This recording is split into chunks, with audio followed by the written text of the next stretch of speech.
பல டிபார்ட்மெண்ட்லயும் மறுபடியும் சொல்றேன், கட்சி நிதின்ற பேர்ல அடிச்ச கொள்ளைய ஒண்ணு ஒண்ணா கவர்மெண்டோட கஜானாக்குள்ளேயே கொண்டு சேர்த்துக்கிட்டே இருக்கிறாங்க. இப்பவும் சொல்றேன், மக்கள் பணத்துல இருந்து ஒரு பைசா கூட தொடமாட்டோம், தொடவும் விடமாட்டோம், தொட்டா விடமாட்டோம், இதுக்கு முன்னாடி தொட்டவங்களையும் விடமாட்டோம்.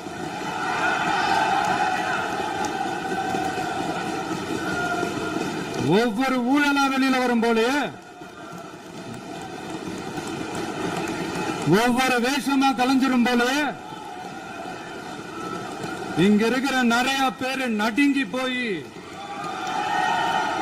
இதுல நம்ம மேல அவதூறு வேற. இப்ப புதுசா ஒரு வெப்பன் ஒண்ணு கொண்டு வந்திருக்காங்க. அது என்ன தெரியுமா?